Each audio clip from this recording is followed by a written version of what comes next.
Dr. Kusmedi, sebagai Anda begitu ya di Persi atau Perhimpunan Rumah Sakit Seluruh Indonesia, sebetulnya apa yang tentunya juga sudah dilakukan dan dipersiapkan oleh rumah sakit untuk menghadapi Mpox yang tentunya mewabah saat ini? Ya, makasih Mas, selamat pagi. Jadi eh, peringatan yang sudah diberikan tadi oleh Dr. Nadia sudah disampaikan kepada semua rumah sakit di seluruh Indonesia. Dan memang kebetulan karena kemarin kita mengalami masalah COVID, maka ruang-ruang isolasi semua masih tetap ada di rumah sakitan itu. Sehingga pada pasien-pasien yang kira-kira membutuhkan isolasi terhadap penyakitnya, maka rumah sakit tentunya tidak terlalu sulit untuk mengadakan ruang tersebut. Dan protokolnya pun mungkin tidak jauh berbeda dengan protokol COVID ya, karena sama-sama penyakit menular yang semacam itu. Namun juga perlu kewaspadaan tentunya kepada teman-teman di rumah sakitan. Moga-moga nanti kita akan bisa melakukan Zoom dengan teman-teman dari Kemenkes untuk bisa mengingatkan teman-teman di seluruh Indonesia, di rumah sakit seluruh Indonesia, untuk bagaimana tata cara yang betul untuk menangani pasien-pasien ini. Tentunya pada pencegahan, karena yang paling penting adalah bagaimana mencegah supaya penyakit itu tidak menular kemana-mana. Demikian.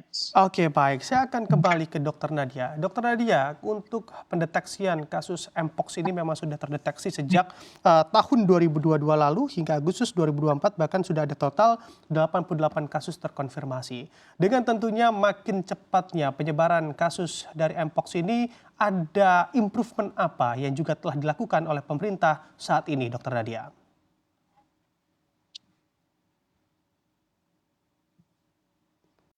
Masih di mute? Ya, yang pasti kan Oke, tidak silakan, seperti tahun dokter. 2022 ya. Iya, yang pasti saat ini kan tentunya tidak seperti 2022. Kalau kita lihat di Indonesia itu total kasus ada 88 kasus ya, di mana kita tahu tahun 2022 itu ada 1 kasus yang kita temukan, kemudian 2023 itu ada 73 kasus, dan 2024 ini adalah 14 kasus. Memang ini tadi Dr. Kusmedi sudah sampaikan berbeda sedikit ya dengan pola penularan daripada COVID. Penularannya adalah kontak langsung atau kontak dekat yang kita sebut sebagai close contact. Dan close contact yang terjadi pada Mpox umumnya terjadi pada saat hubungan seks yang beresiko. Makanya kita menemukan hampir sebagian besar kejadian kasus ini adalah pada kelompok lelaki seks dengan lelaki ya, atau men sex with men. Dan mereka yang juga punya gangguan imunitas. Nah, kalau kita lihat apa yang sudah kita siapkan selain fasilitas pelayanan kesehatan yang disampaikan oleh Pak Kusmedi ya, karena ini adalah penyakit menular, tentunya kita melakukan isolasi untuk kasus-kasus ini. Selain itu juga penyiapan laboratorium ya, karena itu menjadi penting untuk pemeriksaan kepastian daripada laboratorium Mpox ini. Jadi kalau kita lihat bahwa kita sudah memiliki selain tadi tes PCR yang memang banyak bisa kita lakukan ya, juga pemeriksaan genome sequencing. Selain itu juga untuk vaksin juga sudah kita siapkan, karena vaksin untuk Mpox ini jenisnya adalah vaksin pre-exposure ya. Jadi dia untuk mereka-mereka yang sudah terpapar, itu mereka yang diberi tapi tidak terkena Mpox, itu yang kemudian diberikan vaksin. Itu sesuai dengan rekomendasi WHO. Dr. Kusmedi, adakah panduan dan juga protokol khusus rumah sakit begitu ya dalam menghadapi kasus Mpox yang kini tengah meningkat?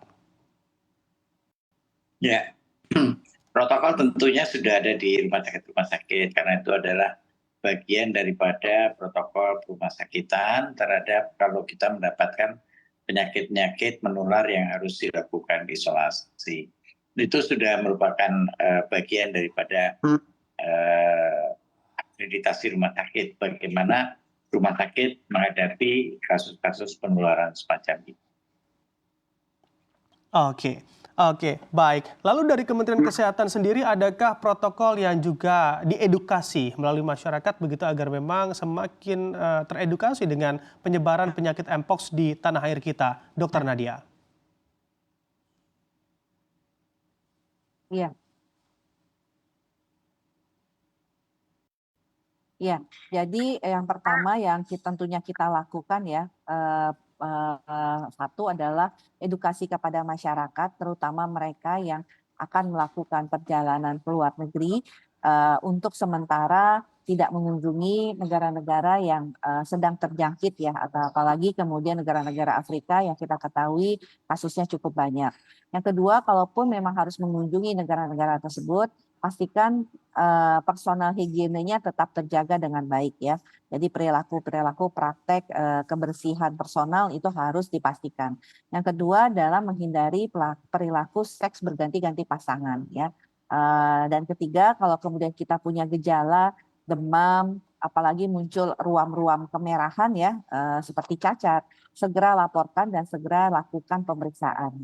Karena dengan itu kita bisa mengobati dengan cepat, melakukan isolasi sehingga penularan itu bisa dibatasi. Apalagi kalau kemudian di rumah ada anak kecil ya Mas, kita tahu anak kecil itu imunitasnya belum baik.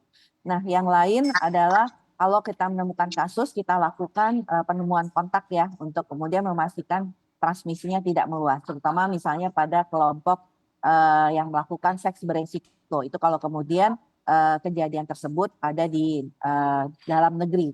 Nah, yang lain adalah untuk kita yang berada karena kasusnya kan sudah masuk ke Indonesia ya, Mas Bram ya. Jadi Ya, kalau memang ada yang tertular dari perilaku seks beresiko atau kontak langsung tadi, untuk segera melaporkan dan memeriksakan ke Paskes dan melakukan isolasi sehingga tidak bisa kemudian terjadi penularan.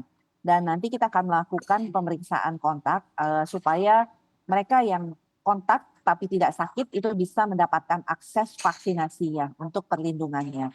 Nah, yang terakhir tentunya di pintu-pintu masuk negara tetap kita perkuat ya, supaya juga walaupun kasusnya sudah ada di Indonesia ya jangan jadi bertambah ya Mas Bram ya.